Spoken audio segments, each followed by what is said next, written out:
All right, True Crew, thank you for tuning in to another video. Don't forget to follow my social media, Facebook, Twitter, Google+. Subscribe to this channel, share and like these videos. Coming at you today with a part 2 on why you should never work overtime. So, I made a part 1, right? And I just got a comment the other week. I didn't look on it, but I'm pretty sure it's stuck in my head that the guy said, well, I've had multiple ones, right? The guy was like, I love to work overtime because I love money. And I understand. There's been times where I busted my hump working 60, 65, 70-hour weeks when I was landscaping because I want the money.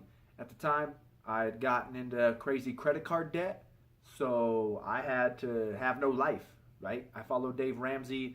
I truly believe in his, money principles. And in reality, I've almost my 7 steps to getting out of debt at the time. I pretty much followed almost everything he said to an extent. Just one thing he says is, well, if you're working your butt off, you can't spend any money. You're too busy working, right? And I was working from 7 in the morning to 8, 9 o'clock at night. I was single at the time, no girlfriend, no wife, no nothing. So I was just working, paying bills. That's just what I did. So I understand that concept.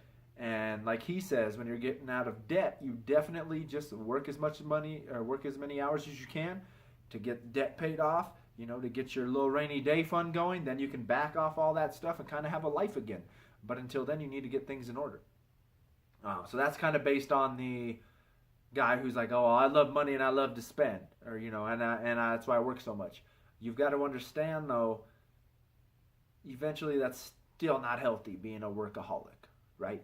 If you have that goal of why you're doing it, as long as you understand the why and it's helping you, if it's helping you to its fullest, then go ahead and do it. But if in ways it is having a negative impact on your life, then do not do it, right?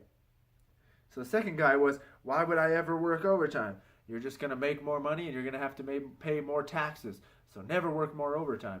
Well, in reality, that's only a half thought, right? I didn't respond to the guy, but maybe I'll just post the video of part 2 in his comment if you look down in the comments of that. And in part, that's true, and in part, it's not true, right? Because I don't know what the brackets are, right? And I'll tell you the truth, I don't know.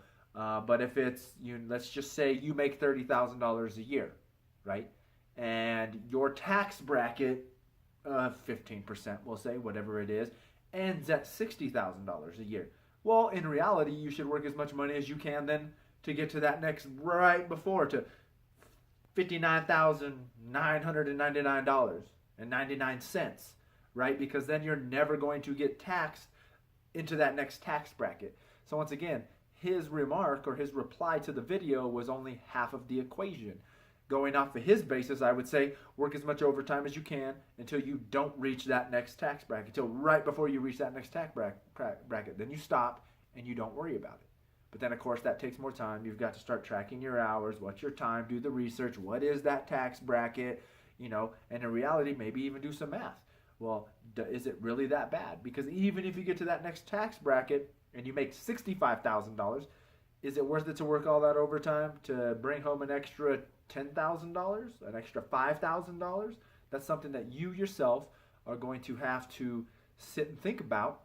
Otherwise, I would say go ahead and follow the principles of my first video, right? In my first video, I'll give you a recap on what it was because you might not be watching that video.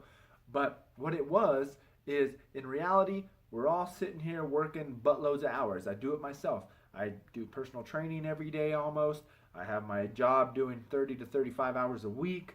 I try to do videos I've been slacking on. I try to do my podcast, which I've been slacking on. I've got this house with my wife, so now I got yard work to do. We've got to update because we didn't, purchase the most updated house, so we're saving money for that. We're just newly married. We've got a baby on the way. I've got a lot of things going on, and trying to get these videos in is time consuming too. But in reality, why work so much overtime when I have all these other things? It doesn't matter how much money you make if you're neglecting your wife and your kids and your wife's about to divorce you and your kids hate you, right? A majority of the time, all we're doing is working all these extra hours of overtime so we can afford a payment on a more expensive car, so we can buy more clothes, so we can go out to eat more. When in reality, a big pay increase is just stop going out to eat. Stop drinking at the bar and buy yourself a six pack and sit at home and maybe get on the phone and have a conversation with a family member that you don't talk to much or a friend you don't talk to much. That in itself is a pay raise. Because going out to eat for just yourself and having a couple beers, that's $35. You know, a couple beers in a shot, 34 after tip, that's $40. When in reality, you could have got a six pack, you could have went and got, you know, some nice steaks cooked at home and done the same thing for $15. You know, $20 max. So once again, that in itself is a pay raise. But once again, getting back to what the topic was, is that gentleman, you know, well, what's the tax brackets? It's things are always, you know, there's always more to the story than we can ever even imagine, right? So that's something I'm putting out there. You've got to see what's best for you, right? Why bust your hump to make as much money as the guy above you working so many hours when in reality you can work the same, manage your money correctly, go back to school, pay your way through it, and get the better job? You know, we just truly have to sit down, think to ourselves what's more important to us. And this book I'm reading by Matthew Kelly, what does he say? Our needs versus our wants, right? What do you truly need versus what do you want? That's like I have one of my clients I train is a politician here, you know, just a little county politician. And I was listening to the news the other day, and I understand that if you live in an apartment complex, right, you're paying your rent, your air conditioning should work. You know, I understand that. I understand that there are horrible apartment owners and rental property owners that don't give a crap. You know, I understand that too. But the whole story was their AC went out.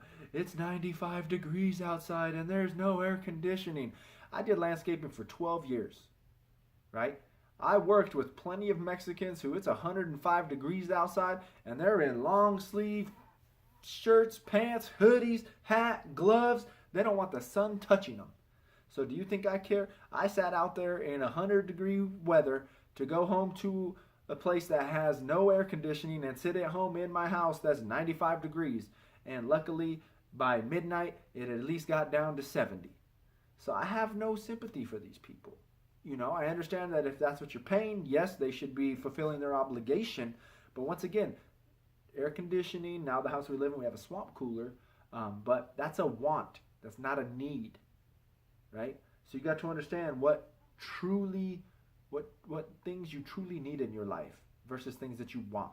Because once we start going after the great thing that he said in his book is, once again, it's Matthew Kelly. It's a book on raising families. My wife and I are 15 weeks pregnant right now, so we're trying to, you know, kind of get on the same page of parenting here. But you've got to understand your wants versus your needs. And the downfall is we usually put our needs in the back seat while we're driving towards our wants, right? So we're going in the wrong direction.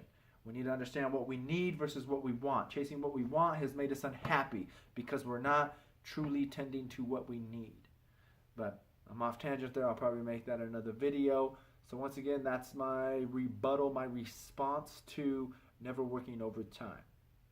So once again, it's something that you've got to figure out for yourself. Is it a good thing? Is it a bad thing? I don't know. So once again, thank you for tuning in. Like I said, share, like these videos, follow my social media links down below. Thank you, and stay tuned for the next video.